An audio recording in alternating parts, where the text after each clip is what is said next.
Llegamos al día jueves 15 de octubre de 2020. Esta mañana en el espacio de la entrevista, como les anunciábamos, vamos a conversar con el diputado Guillermo Gallegos. ¿Cuáles son los antecedentes que tenemos de las situaciones en la Asamblea Legislativa? La comisión que está investigando el uso de fondos durante la pandemia ha pedido que se lleve por apremio a dos ministros. Nos referimos al ministro de Hacienda y al ministro de Salud, quienes han sido convocados por esta comisión y no se han presentado. Y es por eso que la comisión dijo que pedía que se le llevara por apremio. La policía, sin embargo, no ha cumplido esta orden y al contrario, el director de la policía ha dado explicaciones de por qué esto no se ha hecho, es decir, llevar a estos funcionarios ante los diputados. Pero, ¿cuál es la situación que tenemos, digamos, delante? Primero, un proceso electoral que se está acercando. Segundo, la discusión del presupuesto general de la Nación 2021, lo que podría ser, digamos, que se tensione aún más las ya deterioradas relaciones entre el Ejecutivo y el Legislativo. De eso vamos a conversar precisamente esta mañana con nuestro invitado, el diputado Guillermo Gallegos.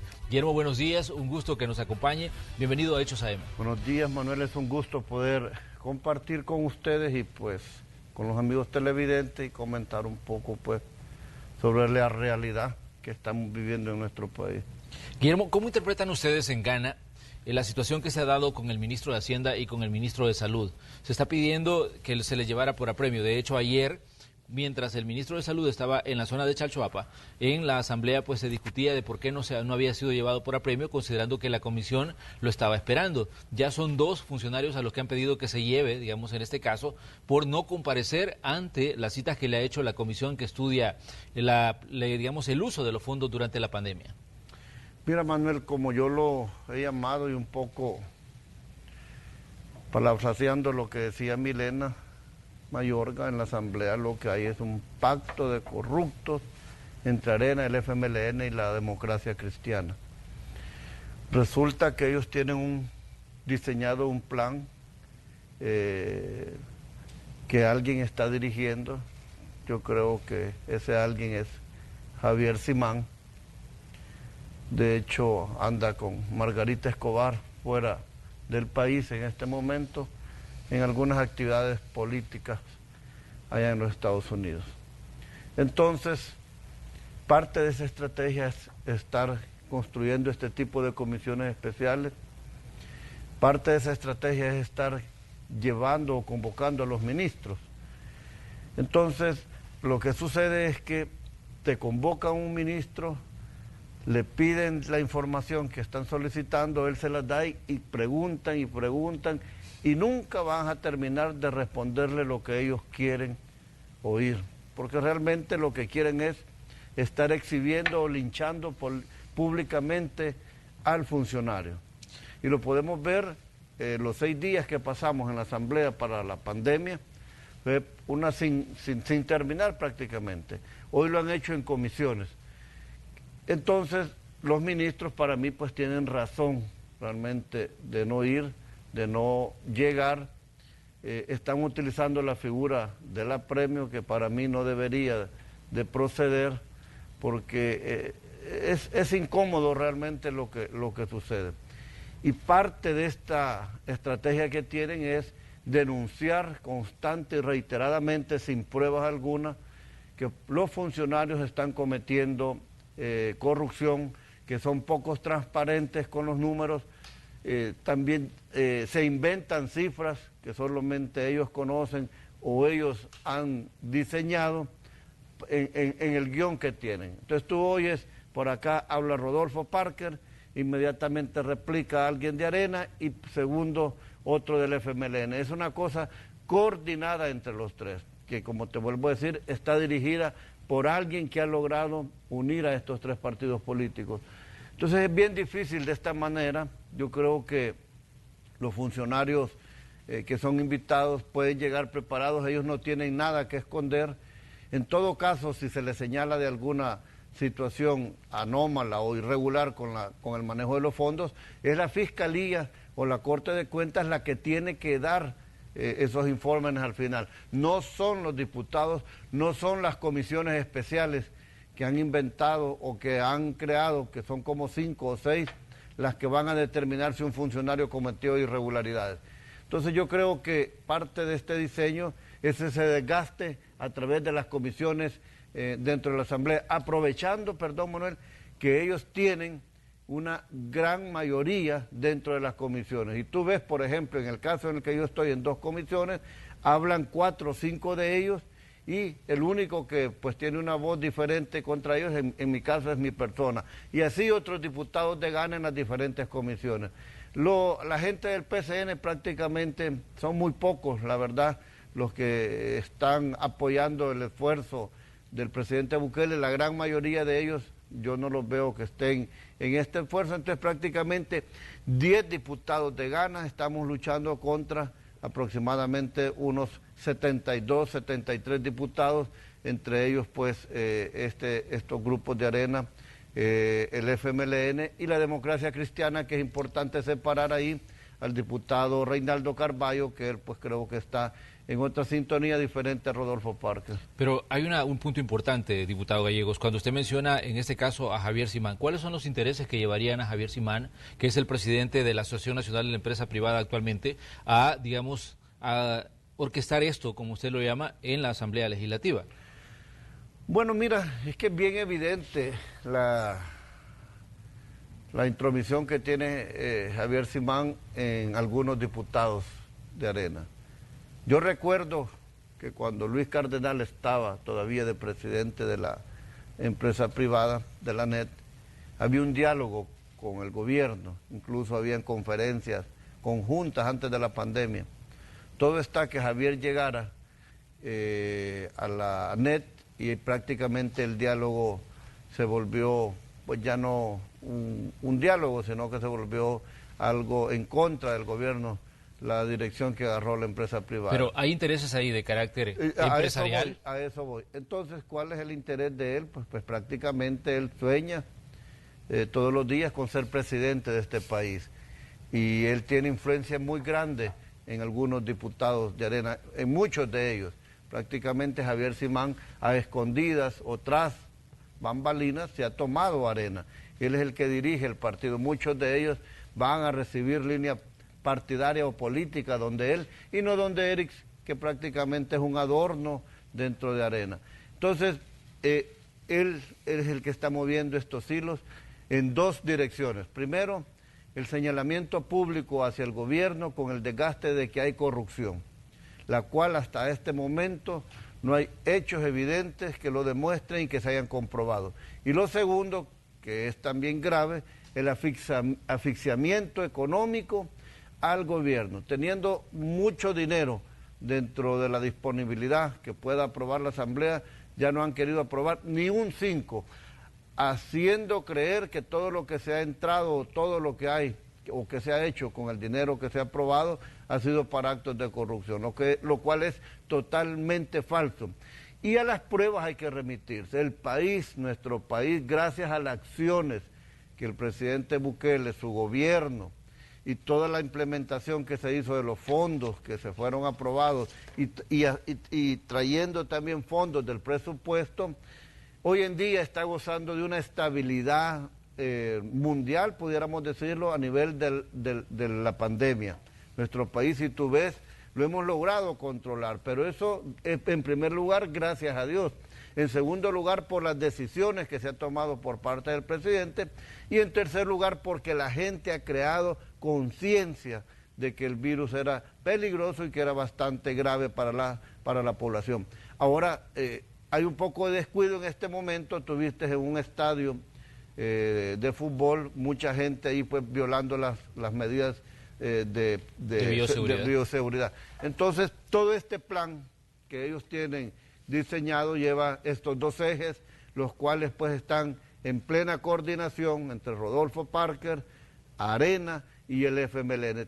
Tan evidente es pues que a mí me da risa que lo mismo que dice uno, dice el otro, la misma persona que les da información, un tal Pollo, y todos creemos quién es el Pollo aquí, porque eso es lo que le mandaron a Chafik Handal en otra entrevista que estuve. El mismo cuadro le llegó a Portillo Cuadra. Entonces hay una coordinación realmente bastante. Un día tú ves, pide perdón Eric Salguero como partido, a la semana pide perdón Óscar Ortiz. Entonces son cosas muy evidentes, y lo menos que nosotros tenemos, los que estamos de este lado, los que estamos con el presidente Bukele, es un pelo de tontos. Y ya lo descubrimos y ya sabemos cuál es el plan que ellos están siguiendo, el de querer señalar el desgaste político y el asfixiamiento económico, Manuel.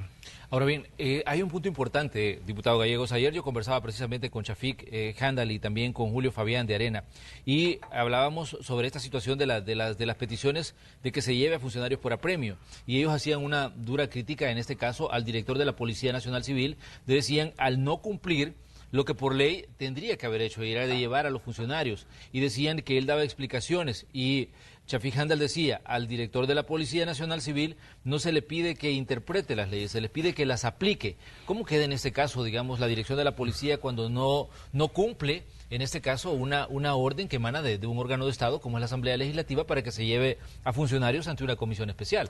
Bueno, primero quiero mencionar que el actual director de la policía, si no es que es uno de los mejores oficiales que tiene la institución, un fundador de la Policía Nacional Civil, un hombre comprometido con la democracia y con la estabilidad y el Estado de Derecho de nuestro país. Él tampoco está obligado a cumplir ilegalidades. Yo lo he denunciado, por lo menos en las dos comisiones especiales que estoy yo, que es la del 9 de febrero, como ellos le han llamado, y la de la colocación de títulos valores. Cuando se giran estas citas realmente violan los procesos penales, porque esto es un proceso penal, la figura del apremio está regulada en el Código Procesal Penal. Nada menos ayer querían nuevamente girar una citación con apremio, cuando era evidente que el ministro de Salud estaba en Chalchuapa en el cordón sanitario y no podía llegar. Fue hasta que hubo una intervención mía y llegó una nota del ministro que se detuvieron. Entonces el director de policía no puede cometer ilegalidades. Él ha explicado también en sus correspondencias que ha llevado que se le ha sido pues difícil cumplirla porque no tienen pues toda la validez legal para poderlo hacer. Ahora bien, hay puntos importantes también, aparte de estas peticiones de que se lleve gente por apremio. Se habla de interpelaciones, se dice que el próximo interpelado podría ser en este caso Alejandro Zelaya, que es el actual ministro de Hacienda. En esta, digamos, en la administración Bukele ya van 3 interpelaciones, digamos, al hilo. La ex ministra de Salud, el ex presidente de ANDA, el ministro de la Defensa y ahora pues se habla de que podría ser el próximo interpelado el ministro de Hacienda. ¿Cómo ven ustedes desde Ghana este tipo de procesos? Eso es lo que te digo, este pacto de corruptos entre ellos. Nunca en la historia del país habían habido tantos interpelados en una sola legislatura. Y es parte de la estrategia que ellos estaban llevando y están siguiendo. Todo esto es un guión que tienen preparado. Definitivamente que esto no les ha traído para mí ningún rédito político porque no lo hacen con el ánimo de querer buscar o llegar a una verdad, lo hacen con el ánimo de desgastar al gobierno y sacar un rédito político. Seguramente van a interpelar al ministro de Hacienda, pero a mí me va a encantar realmente estar presencial y participar en esa interpelación, conociendo cómo es Alejandro, el ministro de Hacienda, una persona muy suelta, una persona con mucha capacidad, y creo que esa interpelación le va a suceder como a las 3 anteriores, a donde se les revierte realmente todo lo que quieren hacer y al final el funcionario sale airoso, sale bien parado después de pasar casi 7, 8 horas o más sentado ahí prácticamente en un linchamiento político. Ahora bien, pero ¿cuál es el papel que está jugando Ghana en todo esto, diputado Gallegos? ¿Cuál es, digamos, el papel? ¿Está haciendo una especie de mediador? ¿Está tratando de buscar acercamientos entre el Ejecutivo y el Legislativo con estas fracciones con las que hay claras diferencias? ¿Está haciendo, digamos, la defensa del presidente en la Asamblea Legislativa? ¿Qué papel está jugando Ghana? No, mira, ahí nadie puede jugar de mediador. Somos 10. Prácticamente lo que somos es una voz que por lo menos denuncia, señala y trata de tener alguna incidencia dentro de la Asamblea Legislativa. Prácticamente es un dominio total que ellos tienen por hoy. Esto va a cambiar muy pronto, primeramente Dios, a partir de mayo del próximo año. Con ellos no se puede mediar. Ellos están prácticamente enfocados en lo que quieren estar. se aprovechan, y yo lo digo, también hay abusos de mayorías legislativas, se aprovechan de esa mayoría que tienen en la Asamblea, tanto calificada como la simple, hacen lo que quieren, violan la ley, toman decisiones que no son correctas legalmente ni en base a la Constitución, entonces es bien difícil. Entonces nuestro papel se ha quedado precisamente pues a eso, a denunciar, a defender las posturas del presidente, a defender las posturas de los ministros, a estar ahí pues por cualquier situación que se pueda dar, pero realmente pues no tenemos mayor incidencia a la hora de votar. Pero eso sí, tenemos voz y podemos también votar, ya no sea a favor, pero podemos votar en contra de aquellas cosas que no están correctas para nosotros. El panorama parece, digamos, un tanto sombrío, diputado Gallegos, en cuanto, digamos, a la relación de ejecutivo-legislativo, y viene pues un proceso que es importante, la discusión del presupuesto general de la Nación 2021. El 30 de septiembre lo llevaba precisamente el ministro de Hacienda a la Asamblea Legislativa, y es un presupuesto que, bueno, sobrepasa los 7.000 millones de dólares y que por ende lleva, digamos, también implícita deuda. Y esto significa que en la Asamblea tiene que haber una votación por mayoría calificada para autorizar que se emita esa deuda. ¿Cómo queda, digamos, el ambiente de esta, digamos, situación adversa en la Asamblea para el Ejecutivo a la hora de discutir un documento tan importante que es el plan de gastos para el próximo año? ¿Cómo queda, digamos, esta situación y cómo puede enturbiar todo lo que está pasando, digamos, el proceso de aprobación del presupuesto? Ya hay voces que dicen, miren, el presupuesto se ha hecho para que no lo aprueben. Y vemos las declaraciones de algunos diputados que dicen que no están de acuerdo con las cifras que ahí se han presentado y que esperan las explicaciones de los funcionarios para que vayan a justificar lo que el Ejecutivo pide que se le apruebe en el presupuesto. ¿Cómo ven ustedes esta situación, considerando que estamos ya casi al cierre de un año muy irregular, el 2020? Bueno, este presupuesto es el presupuesto más ambicioso que ha habido en los últimos años en materia de inversión social. Se le está aumentando considerablemente a educación, a salud, se está privilegiando también lo que es seguridad, que es otro tema importante en nuestro país, ronda un poco más de los 7.000 millones de dólares. Se ha invitado al ministro para que nos vaya a platicar o a comentar o a responder las dudas que se tengan en la Comisión de Hacienda la próxima semana a partir de las 10 de la mañana, y ahí pues vamos a despejar cualquier duda. Yo lo que estoy claro es que si se ha presentado es porque se tiene ya seguridad de las fuentes de financiamiento, las cuales deberán de andar como en todo presupuesto que se ha aprobado en los últimos años en el país, con fondos propios a través de los impuestos y con financiamiento a través del endeudamiento que podemos contraer como país.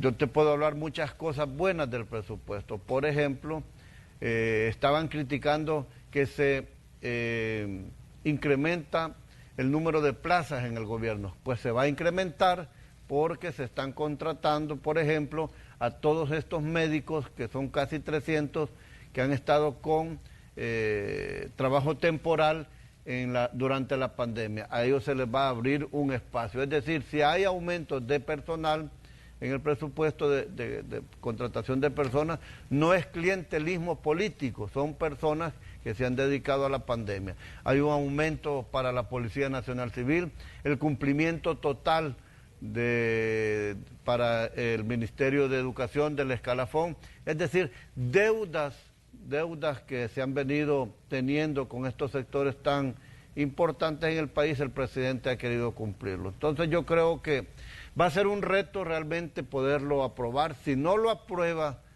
la oposición, pues van a tener el rechazo y el repudio de miles de salvadoreños que se van a ver beneficiados con el presupuesto, no solo en estos rubros. Si lo aprueban, pues en buena hora se les va a agradecer, porque esta gente les va a agradecer también y el país se va a beneficiar. Pero digamos, ¿cómo puede también enturbiar la discusión del presupuesto el hecho de que hay un proceso electoral muy cerca? 28 de febrero es la cita en las urnas para renovar Asamblea Legislativa, consejos municipales y también diputados al Parlamento Centroamericano. Y esto, obviamente, así como están las cosas, vemos un panorama muy difícil, por lo menos para que el Ejecutivo logre un proceso de aprobación, porque también en esto entra en juego el hecho de dilatar la discusión hasta muy cerca de las elecciones. Si tú me preguntas a mí, yo creo que no va aprobarse el presupuesto tal como viene. Creo que le van a hacer algún tipo de acomodamiento, van a querer salir del apuro de la situación y van a terminar aprobando lo que ellos quieran, no dejando de lado a estos sectores que he mencionado, entre otros, que es muy importante. Yo no creo que quieran llegar a la elección sin aprobar el presupuesto. Es un reto importante para la oposición. Lo mejor sería que lo aprueben tal como lo ha mandado el presidente, porque de lo contrario pues están en el riesgo de ser rechazados más de lo que hoy en día son rechazados por estos sectores que se van a ver beneficiados. Es bueno e importante mencionar que el presidente haya pensado en estos grupos, en todo lo que tiene como beneficio el presupuesto, que más adelante pues lo vamos a detallar de rubro por rubro qué es lo que tiene, pero es la verdad que el país se lo merece, principalmente los salvadoreños se merecen que puedan llegar beneficios a través del presupuesto. Así es que para mí va a ser difícil que lo aprueben tal como está, Manuel. Por lo que he escuchado en los últimos días, creo que van a querer hacer una aprobación del presupuesto no como está, simplemente porque saben, como tú lo decías, que tenemos un proceso electoral y no van a querer llegar al 28 de febrero sin haber aprobado el presupuesto. Vamos a hacer una pequeña pausa comercial, pero les invitamos a que sigan con nosotros, porque hay otros temas que tienen también que ver con los fondos. Hablamos, por ejemplo, de lo que está pasando con las alcaldías y el FODES. Vamos a conversar un poco sobre esto cuando volvamos de la pausa.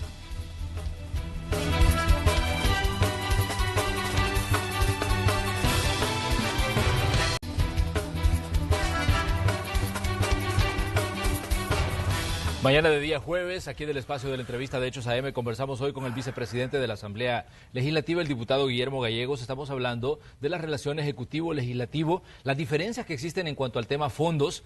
Vemos que desde la Asamblea pues se cuestiona y se dice, la administración Bukele no quiere dar explicaciones. Desde la administración Bukele se dice, en la Asamblea pues hay una especie de alianza que impide que esos fondos lleguen al Ejecutivo y que por ende pues no se tenga para atender la pandemia. En medio de toda esta situación también han estado las alcaldías que no han recibido el pago del FODES. Hemos visto invitaciones cruzadas sobre esto para discutir el tema de estos fondos. El ministro de Hacienda hizo una convocatoria el sábado anterior en las oficinas del Ministerio de Hacienda y pues no llegaron los actores que se habían invitado. La Asamblea Legislativa invitó al ministro de Hacienda que fuera también a hablar sobre el tema y no llegó también a esta cita. ¿Qué es lo que está pasando, Guillermo, con el tema FODES, por ejemplo, que ya van los meses avanzando y que los diputados, los alcaldes en este caso dicen, miren, se nos está asfixiando también a nosotros porque no estamos recibiendo los fondos que por ley nos corresponden? Bueno, hay que hacer una distinción también, distinguir entre alcaldes buenos y alcaldes no muy buenos. Claro. Alcaldes que realmente sí tienen necesidad y otros que no tienen necesidad, que los fondos los utilizan para cuestiones que no son. Gana presentó a petición de nuestros alcaldes recientemente una reforma a la ley para que los alcaldes pudieran utilizar fondos que tienen para proyectos, por ejemplo, para otros rubros, pues los pudieran utilizar para el pago de planillas. A esto hubo oídos sordos, no les interesó a los diputados de Arena, ni del FMLN, ni a Rodolfo Parker. Esta era una solución si es que tanta necesidad tenían para pagar empleados. La visita que hicimos algunos diputados al Ministerio de Hacienda, promovida por el ministro, fue una visita muy provechosa. Desgraciadamente, Mario Ponce, como es de costumbre, él no llegó, rehuye a las situaciones, él se siente bien pasar todo el día ahí en la Asamblea, cubierto por Arena y el FMLN, ahí yo creo que hasta duerme Mario. No llegó, y no llegó la representación de Comures. La situación es concreta y muy clara. El ministro presentó las cifras de lo que se ha recibido con recursos propios, con los recursos pues basados en los impuestos y todos aquellos préstamos, donaciones que se han hecho. Al sacar un balance hay una situación. Los recursos que se han utilizado para la pandemia prácticamente han consumido todos los fondos.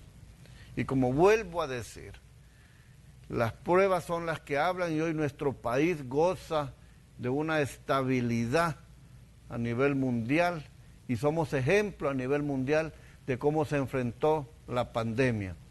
Si no vean,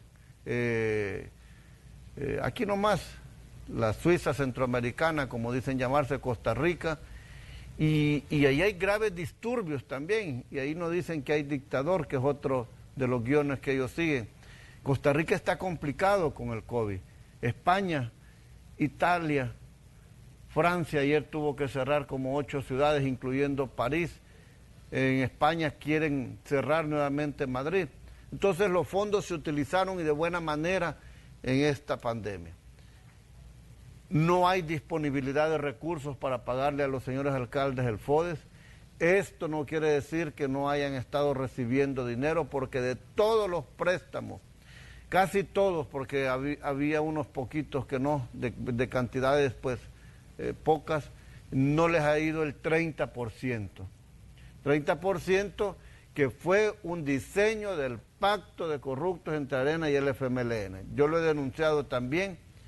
Esto fue porque hay algunos diputados interesados en que los alcaldes de sus departamentos también les den fondos para sus campañas electorales. Hay algunos diputados que tienen alcaldes, bueno, un cantante muy conocido salió denunciando hace poco lo que hacen algunos malos alcaldes, porque hay buenos alcaldes y eso hay que decirlo, puede que son las mayorías. Algunos malos alcaldes que le dicen cobrarme, vale la música o la tocada, como ellos dicen, 2.000 y ponerme 5.000, 6.000. Esos señalamientos hizo este cantante. Entonces, no tenemos dinero, sin embargo, hay dinero, como les dijo el ministro, casi hay 1.000 millones de dólares en la Asamblea Legislativa, listos en el Banco Central de Reserva para poder ser utilizados, pero no los quieren aprobar, no los quieren aprobar. Ahí, dijo el ministro, yo les pudiera cancelar los meses que le debo a los señores alcaldes. Pero este guión es parte de esa estrategia. Pero estos tontitos que han diseñado este guión no se han dado cuenta que primero quien va a sufrir los platos rotos va a ser el país. El gobierno, por supuesto, pero están asfixiando también económicamente a sus alcaldes. Porque los alcaldes aparentemente dependen mucho de esto. Porque ellos también reconocen que los ingresos de las alcaldías que les llegaban por cualquier otra cosa, menos por el FODES, bajaron hasta un 60, 40%. Ajá, y si les bajaron a los alcaldes hasta un 60%, ¿cuánto creen que le bajó al gobierno?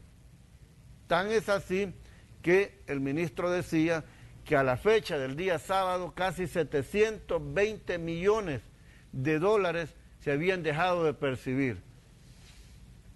Entonces la gente dirá, bueno, y todo lo que ha entrado y todo lo del presupuesto, hay diputados que inventan cifras, 4.000 millones, 13.000 millones, ya ni hayan que decir. Bueno, todo eso está invertido en la pandemia, todo eso está invertido en la atención, en el compro de insumos que se ha hecho. Los datos ahí están, las cuentas están, y serán los encargados de cada una de las carteras los que tengan que rendir cuentas.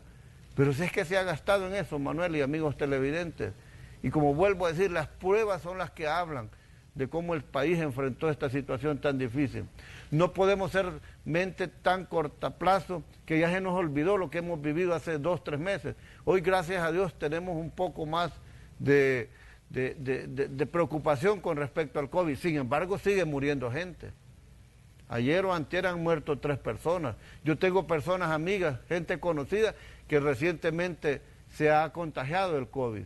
Por eso es importante recordar que hay que seguir las medidas. O sea, es una realidad y estamos preparándonos como otros países del mundo para una segunda ola, como lo llaman, del COVID. Entonces, se requieren recursos realmente. Lo que no les gustó a estos partidos es que el país lo haya enfrentado como lo hizo el presidente, que esto indudablemente al presidente le generó muchas pues, simpatías, muchos aplausos, y eso quizás les ha molestado realmente. De hecho, bueno, estamos hablando ya de 904 salvadoreños que han muerto víctimas de la COVID-19. Han sido 4 los últimos que se han sumado a esta larga lista de personas que han muerto.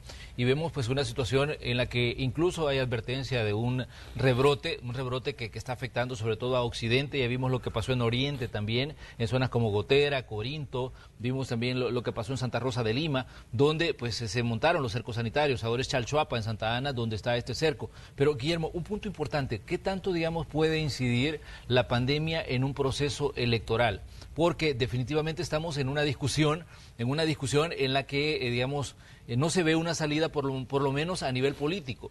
Pero la pregunta acá es, ¿qué tanto puede, digamos, inclinar las balanzas el hecho de la situación de pandemia a la hora de decidir quiénes llegan a la Asamblea Legislativa, a la hora de decidir quiénes continúan o quiénes llegan por primera vez a una alcaldía? Bueno, es que hay otra cosa también, Manuel, sobre eso electoralmente. Yo he hecho un análisis de lo que yo percibo y veo y siento y logro analizar dentro de la política salvadoreña. El FMLN es un partido totalmente desgastado, con una bandera arrugada, deshecha y maltrecha. Bueno, yo conozco un candidato del occidente del país, candidato a alcalde, una persona muy querida en su pueblo. Hoy va de candidato y dice, miren, yo mejor no salgo, yo para qué diablos me metí de candidato del FMLN, si hoy la gente me maltrata y como nosotros popularmente decimos, lo ultrajan, por no decir la palabra. Entonces es una bandera bastante desgastada. En ese sentido el Frente ha sido muy hábil, porque ha logrado colgarse de Arena, que hay que decir, Arena pues tiene algún nivel de simpatía, no como antes ni como hace un año, ha bajado enormemente, pero al final Arena está sobre el FMLN. Pero yo pongo el ejemplo, como aquella persona que quizás tristemente se puede estar ahogando en algún lugar y se agarra de lo que sea, en este caso se ha agarrado. Rodolfo Parker no, él va subido como garrapata en cualquiera de los dos y ahí va prendido. Él está navegando en el mejor de los mundos. Entonces Arena se está sumiendo junto con el FMLN. Y esa desesperación, esa angustia que viven a partir de que perdieron la elección presidencial, no los deja dormir. Ellos viven aterrorizados. Y este tipo de acciones son peligrosas, porque una persona aterrorizada, con miedo, que sabe que ya no tiene más que perder, puede hacer lo que quiera, teniendo los votos dentro de la Asamblea. Y pueden cometer y están cometiendo cosas que no son correctas en el país. Entonces es muy peligroso, es muy peligroso. Yo te puedo decir, Manuel, muy sinceramente que yo estoy convencido que entre Gana y Nuevas Ideas tenemos ya asegurada una mayoría simple para la próxima legislatura. Y esto no es jactancioso ni arrogancia, sino es una realidad por los números. Bueno, ayer estuve viendo unas encuestas por los números y por lo que uno siente, percibe en las calles de nuestro país. Yo he andado en todo el país. Hay un apoyo muy grande para el presidente Bukele, muy grande, muy grande. En cambio, para ellos no. Entonces lo que estamos en este momento es haciendo un esfuerzo por una mayoría simple, por una mayoría calificada, para que tengamos una asamblea legislativa que pueda responder al pueblo salvadoreño. Guillermo, desde su punto de vista, en el 28 de febrero, este proceso electoral que genera mucha expectación, ¿podríamos no estar solo, digamos, ante un cambio en la Asamblea, sino ante la debacle de los partidos mayoritarios? Bueno, la debacle ya inició el año pasado o antepasado, no, el año pasado. Pero hasta ahora todavía tienen una representación fuerte en un órgano de Estado como la Asamblea. Porque veníamos ya con esta legislatura, pero en la próxima legislatura yo calculo que el FMLN con suerte va a andar con 4 o 5 diputados, no más. Y te puedo decir a dónde. San Salvador, San Miguel, La Libertad y posiblemente San Miguel. Y Arena, pues de ser una fracción con 37 diputados, que hoy no son 37, son menos, va a tener menos de 20 diputados. Y con suerte va a llegar a 20. Y esto va a ser un castigo, un reproche de la población a estos partidos políticos. Prácticamente pudiéramos estar hablando de que sí va a convertirse en una debacle para ellos, porque pues han hecho mal realmente, no se han puesto del lado de la gente, se han olvidado por esa confrontación que tienen con el presidente, se han olvidado que el presidente tiene un gran apoyo popular, que tiene respaldo de la gente y les ha valido realmente, y ellos se han dedicado a cuidarlo de ellos, a seguir directrices de alguien que está empecinado en este país en ser presidente de la República. Pero también esa es la otra cara de la moneda en esta situación y en este debate, diputado Gallegos, y es quienes dicen que no es bueno también que en este caso la presidencia de la República y el presidente tenga, digamos, no solo el control del Ejecutivo, sino también del Legislativo a través de una mayoría de diputados. Y señalan que esto puede dar paso a otras acciones que no serían beneficiosas para la democracia en El Salvador. Bueno, va a ser el pueblo el que decida, Manuel. Si quieren seguir con lo mismo, que yo hago una pregunta después de 30 años de estar en el gobierno Arena y el FMLN, ¿qué les puede ofrecer de diferente Arena y el FMLN? Si el país, ustedes le han creído varias veces y siguen igual. Y no es que el presidente va a tener una asamblea para cometer abusos o para ser antidemócrata. Yo creo que lo importante de tener una asamblea favorable, consciente, es que va a tener el respaldo de la asamblea para poder resolver los problemas del país. Si mira, el año y medio que lleva de gestión el presidente, desgraciadamente ha tenido dos problemas. La pandemia, tenía 6 meses o 7 meses la pandemia, pero el más grave ha sido ese pacto de corruptos entre Arena y el FMLN, que tú cuando habías visto, en lo que tengas memoria, Manuel y amigos televidentes, que Arena y el FMLN fueran lo mismo, un solo partido, que pensaran igual, que estuvieran juntos, que votaran juntos y que hacen todo juntos. Es que realmente yo que tengo algunos años de estar en esto, yo siempre sentía esa distancia entre ellos, hoy son iguales. Entonces, estas dos situaciones han complicado la gestión del presidente. Pero Dios sabe cómo lleva las cosas. Imagínate hubiéramos tenido un presidente como el anterior, como el presidente Sánchez Serén, en medio de la pandemia. ¿Qué hubiera pasado, man? Si aquí hubieran 900 muertos, casi 23 o 32 mil infectados, el país hubiera sucumbido. Bueno, él ni él quizás estuviera en otro lado. Entonces, Dios sabe cómo lo lleva y quizás puso al presidente Bukele en el momento más difícil, no solo del país, sino a nivel mundial. Entonces, yo creo que siempre hay que pensar que Dios nos lleva realmente por el buen camino. Pasado eso, pasada la pandemia y con una asamblea favorable a los proyectos en beneficio del país, entonces la gente debe de preguntarse, Manuel, la gran pregunta: ¿queremos o quiero que continúe una asamblea legislativa dominada para hacerle mal al país por Arena y el FMLN? ¿O queremos una asamblea legislativa que tenga mayoría de diputados de gana y nuevas ideas para beneficio del país? Ya aprobaron esta.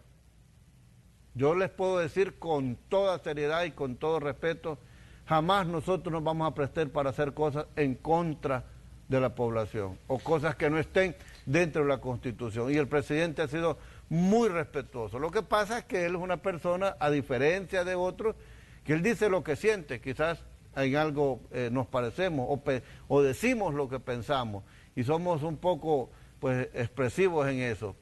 Y bueno, él ha tenido, como en cualquier otra parte del mundo, diferencias con otros órganos del Estado.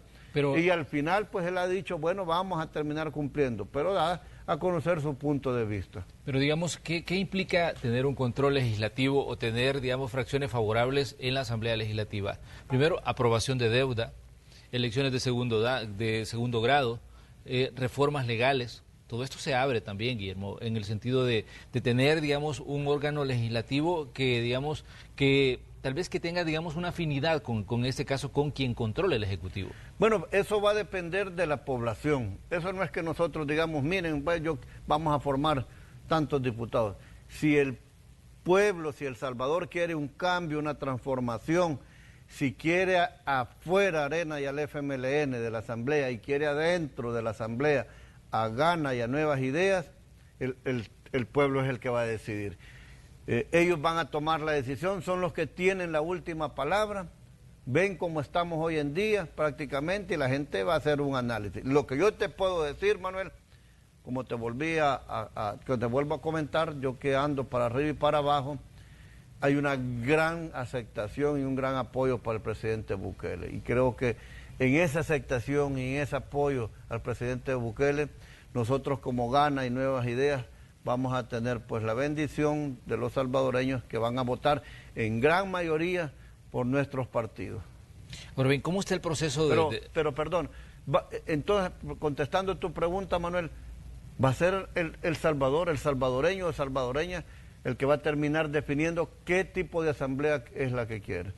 ¿Qué tan importante es el proceso de renovación en, digamos, la fila de los partidos políticos? Porque se dice que uno de los puntos que ha jugado en contra de fracciones como la de Arena o como la del FMLN es que la misma gente que estuvo en tiempos de guerra, la misma gente que, digamos, se postuló en el periodo de posguerra, sigue en la Asamblea Legislativa. ¿Qué tanto, digamos, juega en contra el hecho de que no haya una renovación y que de que sea, digamos, la misma gente, los mismos rostros los que continúen hablando y tomando decisiones dentro de los partidos?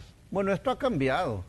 A partir de la llegada del presidente Bukele ha comenzado un proceso de transformación y renovación. Igual va a tener que pasar en los partidos políticos, por lo menos en Gana y en Nuevas Ideas. Nosotros estamos presentando una nueva bancada legislativa. No podemos estar todos afuera en este momento, pero estamos ya alistando el proceso de renovación de Gana. En gran medida yo creo que el 90% o el 75% de los diputados que queden en Gana van a ser nuevos.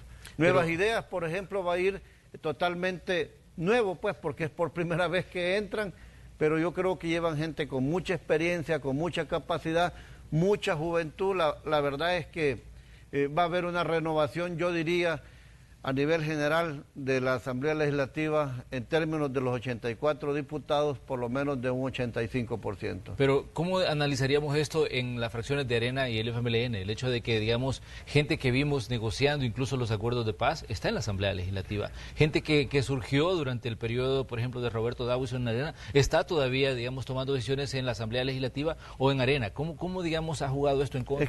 Mira, es que tú mencionas una cosa importante. Imagínate, Nidia Díaz y el Chato Vargas, firmantes de los acuerdos de paz, enemigos acérrimos que no se podían ver. Hoy que creo que hasta desayunan o pasan bastante reunidos, pues, porque yo sé que entre Arena y el FMLN ahí en la Asamblea pasan constantemente reunidos. Entonces, creo que esto también no les ayuda mucho, como tú mencionabas. Para ellos es una dificultad bastante grande como partido el hecho de que no tengan esa capacidad de renovarse. Así es que con estos elementos y lo que hemos hablado de su impopularidad, del mal trabajo que está haciendo, no a ojos míos, sino a ojos de la población, yo la verdad no les veo un futuro muy prometedor para la próxima legislatura. Ahora bien, ¿cómo ve usted la interacción Ejecutivo-Corte Suprema de Justicia? Bueno, una relación bastante difícil. Yo quiero decir que hay decisiones que toma la Sala de lo Constitucional que no las comparto realmente. Hay veces que no les entiendo por qué la han tomado. Sin embargo, respeto al final este tipo de decisiones. Han habido intentos de acercamiento por parte del presidente. Yo creería también que muchas veces juzgamos a la sala en términos generales, quienes la juzgan. A lo mejor hay algunos o dos o tres o dos magistrados que al final tampoco no terminan sumándose a una decisión. Sin embargo, es importante pues siempre mantener ese respeto a la Corte Suprema de Justicia, a la Sala, a la Fiscalía General de la República. Son pues instituciones que debemos de fortalecer. El presidente pues ha sido y con justa razón, diría yo, pues él como mandatario que trata de velar por el bien común, él pues ha expresado algunas críticas a estas instituciones, pero bueno, él sabrá, ¿verdad?, cómo tiene pues la situación. Muy bien, diputado, cerramos nosotros este espacio de entrevista. Claro que le agradecemos que nos haya visitado aquí en Hechos AM para hablar sobre estas situaciones que están en discusión en la Asamblea Legislativa. Decíamos, esto es un debate que está abierto y que no sabemos pues hacia dónde va a dirigir al país. Vienen procesos importantes, como decíamos, lo que puede pasar con el presupuesto 2021, lo que puede pasar con la deuda o el dinero, los fondos para financiar el rescate económico en medio de la pandemia. Así es que bueno, vamos a continuar hablando de este tema. Por hoy pues cerramos este espacio. Gracias, Guillermo Gallegos, por visitarnos. No, Manuel, agradecido por la invitación. Muchas gracias, siempre me da gusto poder acompañarlos y realmente pues gracias por dejarme hablar, Manuel, y poder expresar pues lo que pienso y cómo veo el país y hacer un análisis de todo el acontecer. Muchas gracias. Muy bien, nosotros vamos a una pequeña pausa comercial y regresamos con más de Hechos AM, información del clima, información deportiva y también el entretenimiento, aquí con Lorena Mengíbar y con Carlos Artiga.